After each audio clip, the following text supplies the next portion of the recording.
Magandang oras mga kababayan, narito na ang pinaka-latest update natin sa magiging lagay ng ating panahon ngayong araw at sa susunod na 24 oras.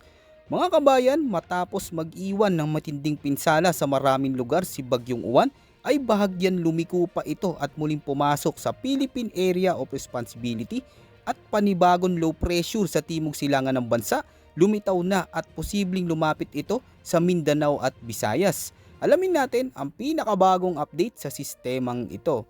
Ngayong araw, si Tropical Storm Uwan ay muling pumasok sa Philippine Area of Responsibility habang papalapit na sa katimugang bahagi ng Taiwan. Batay sa pinakauling datos ng Pag-asa, ang sentro ng Tropical Storm Uwan ay may tinatayang nasa layong 210 kilometers sa hilagang kanluran ng Itbayat, Batanes. Nananatiling malakas pa rin ang intensity na may maximum sustained winds na umaabot sa 85 kilometers per hour malapit sa gitna at may pagbugso hanggang 100 kilometers per hour. Sa kasalukuyan, kumikilos ito pakanluran, hilagang silangan sa bilis na 10 kilometers per hour. Ang malalakas na hangin dala ng bagyo ay umaabot hanggang 350 kilometers mula sa gitna, kaya kahit papalayo na ay maaari pa ring maramdaman ang epekto nito kahit sa mga lugar na malayo sa sentro ng bagyo.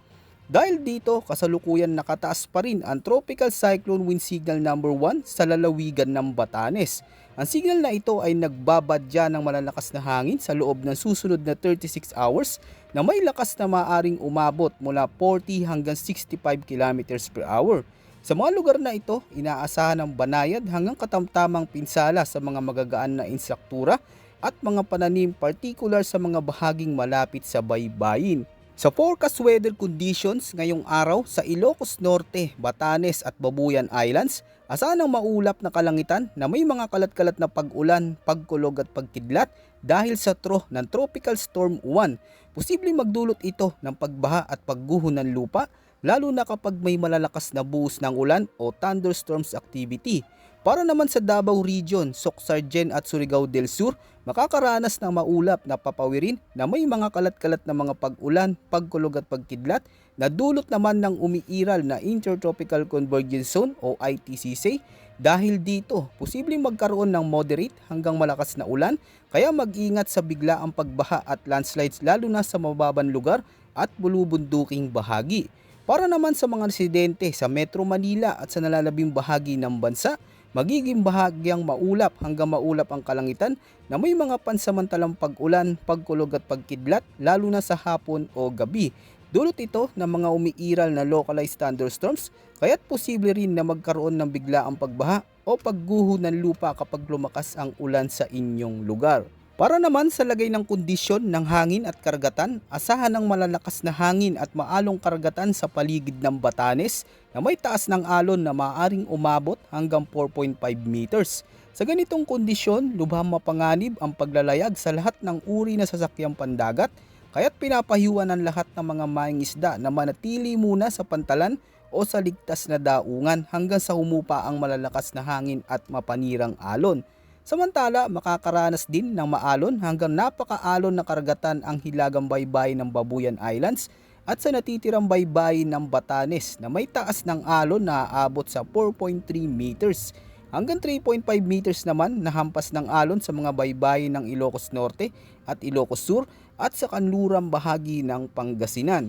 Sa La Union, Zambales at sa kanlurang baybayin ng Hilagang Occidental Mindoro, kabilang ang Lubang Islands, gayon din sa ibang bahagi ng Babuyan Islands at Pangasinan, asahan ng mga alon na may taas na aabot sa 3 meters. Dulot ito ng malalakas na hanging amihan at epekto ng trough ng Tropical Storm Uwan.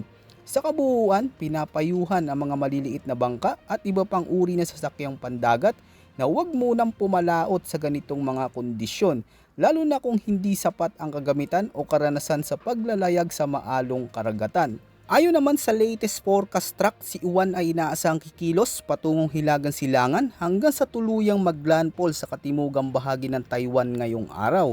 Pagkatapos tumama sa lupa, ito ay muling lalabas sa silangang karagatan ng Taiwan patungo sa Ryukyu Islands bukas at tuluyang hihina bilang isang remnant low sa darating na Biyernes, November 14.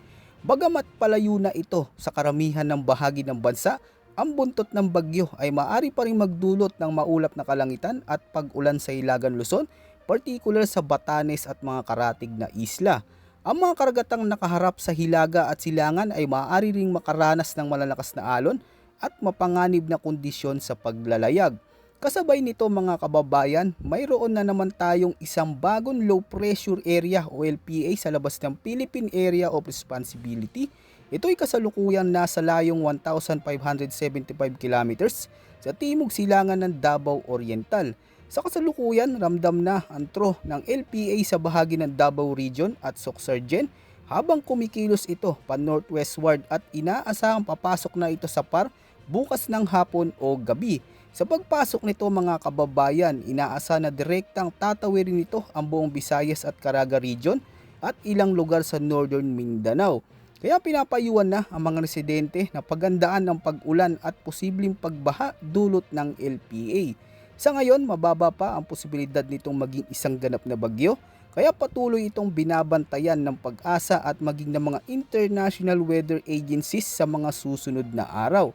Ang low pressure area na ito ay nakapaloob sa Intertropical Convergence Zone o ITCZ, isang linya na sama ng panahon kung saan nagtatagpo ang mainit at malamig na hangin na madalas nagiging daan ng pagbuo ng mga ulap at ulan at thunderstorms activity.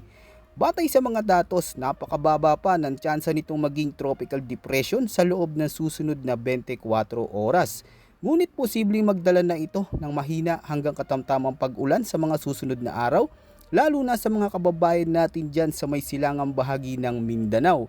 Inaasahang makakaranas ng maulap na kalangitan na may kasamang pag-ulan at pagkulog at pagkidlat ang mga rehiyon ng Caraga, Davao Region at Eastern Visayas. At posible ring tumaas ang antas ng alon sa silangang baybayin ng Mindanao. Kaya pinapayuhan ng mga mangingisda at maliliit na sasakyang pandagat na maging maingat sa paglalayag. Bagamat mababa pa ang banta ng panibagong sama ng panahon, hindi dapat tayo maging kampante. Kaya patuloy na makinig sa mga abiso ng Pag-asa at ng inyong lokal na pamahalaan para sa inyong kaligtasan. Mga kababayan, habang patuloy nating binabantayan ang low pressure area o LPA na paparating na sa Philippine Area of Responsibility, bagamat isa pa lamang itong sama ng panahon, may posibilidad itong maging isang ganap na bagyo sa mga susunod na araw kung magpapatuloy ang pag-init ng dagat at pagbuo ng ulap sa paligid ng sistema. Ngayong maaga pa, maganda na po tayo, siguraduhin malinis ang mga kanal at daluyan ng tubig upang maiwasan ang biglaang pagbaha. I-secure ang emergency kits na may lamang pagkain, tubig, flashlight, baterya at mahalagang dokumento. Para sa mga nasa baybayin, iwasan muna ang pangingisda o paglalayag lalo na kung mataas ang alon. Ulitin lang natin ang pinakamahalagang detalye, dalawang sistema ng panahon ang kasalukuyang binabantayan. Ang bagyong Uwan na ngayon ay muling pumasok ng ating Philippine Area of Responsibility at isa pang panibagong low pressure area na unti-unting lumalapit sa silangan ng Mindanao. Habang kumikilos si Uwan, patuloy na humihina ang bagyo dahil sa malamig na hangin at pakikipag-ugnayan sa kalupaan. Bagamat wala ng direktang epekto sa ating bansa, ang buntot ng sistema ay maaari pa rin magdulot ng maulap na kalangitan, pag-ulan sa hilagang bahagi ng Luzon, particular sa Batanes. Samantala, isang bagong low pressure area ang namataan sa labas ng Philippine Area of Responsibility sa layong 1,575 kilometers sa timog silangan ng Davao Oriental. Ang LPA na ito ay nakapaloob sa Intertropical Convergence Zone o ITCZ at bagamat mababa pa ang posibilidad na maging bagyo sa ngayon, patuloy itong binabantayan ng Pag-asa.